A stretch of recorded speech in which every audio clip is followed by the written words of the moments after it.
had a very good life, had a very loving husband, and successful, stable career. Everything seems perfect. I thought I was at the pinnacle of my life, but it suddenly changed.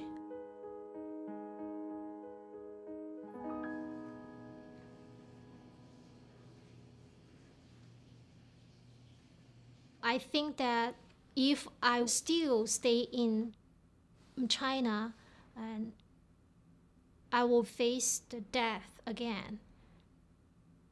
I think the turning point of life started when my mom was diagnosed as breast cancer. You know, I love my mom, and we are the best friend. At the hospital, she mentioned about a spirituality based on the Buddha school called Falun Gong.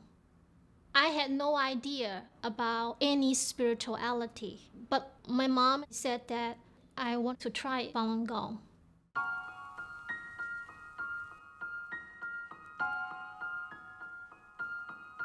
The first day, we went to the park to find Falun Gong. An older woman came towards us and asked us, "Would you like to try?" And we just said that, no. She said that, "I'm sure you can do it. The double lotus is very easy." And I said, "Really?" She said, "Yes, come and sit down and put your leg like this. Just put one leg and then the other leg like this." Wow, it's so easy. Yes, I did that. But just within 1 second, I said, "Oh my goodness, it is so painful." And then how come you can sit there so peaceful in 1 hour? I think that is a motivation for me. The fact that they can sit there so peaceful, and then I wanted to be one of them.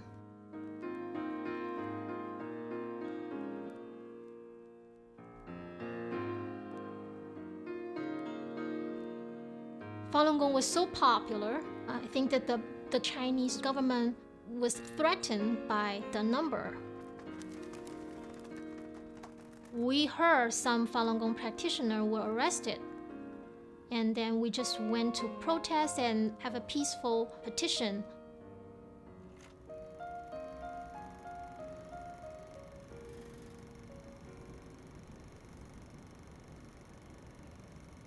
I was arrested and detained there for almost 8 days in a basement.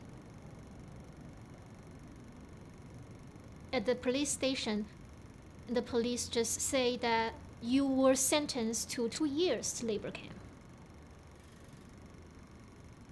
I never went to a trial, and I said that I wanted to appeal. And they laughed at me. They just laughed at me.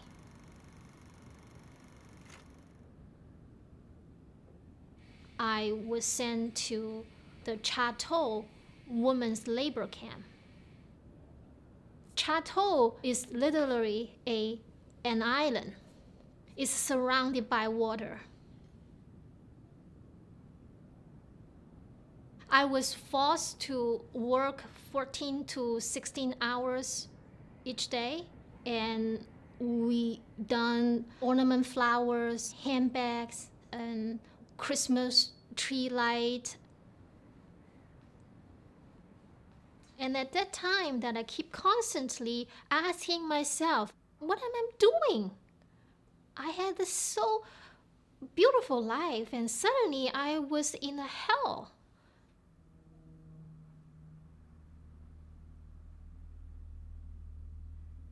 The physical tortures actually started very early.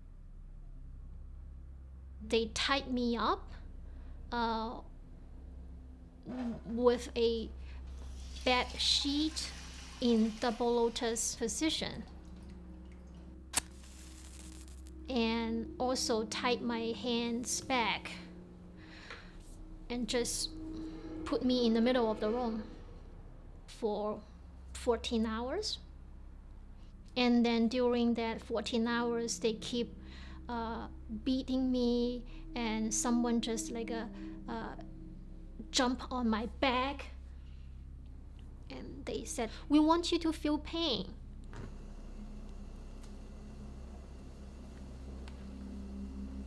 So we had to have something to express ourselves. That's why I did the hunger strike. Just one day, and they said that we're gonna save your life. We're gonna give you some salt that can save your life. And they literally asked 5 male prisoners came in our woman's cell, and then just pull me on the floor, and then they cut the front part of the plastic water bottle, use it as a funnel, just insert it into my mouth, and then they just use a dirty toilet cloth, just blind my eyes, and then they just like this to punch into.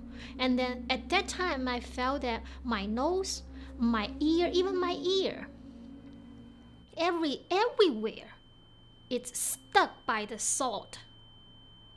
And then I couldn't breathe, and I thought that, oh, I'm going to die.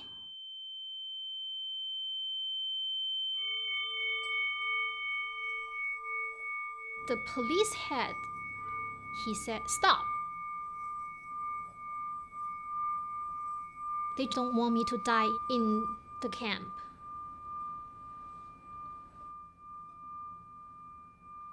After 3 months of hunger strike, I was almost near to die. So the labor camp just decided to release me temporarily.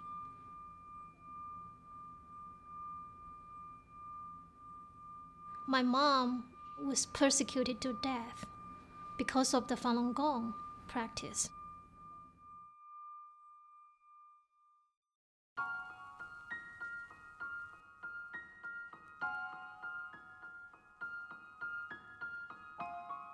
I fled China, and I was granted as a United Nations refugee, and I was resettled to the United States.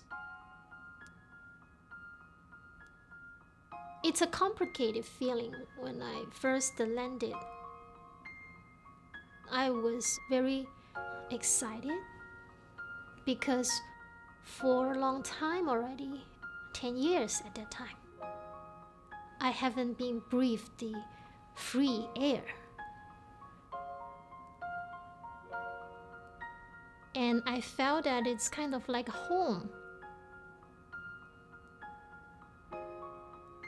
When I see the Christmas light on the street, I feel complicated because on the one hand, it reminds me of the terrible experience in the labor camp. And also that the persecution on Falun Gong is still going on. I still have friends experience the same thing in the labor camp or prison right now. It never stopped.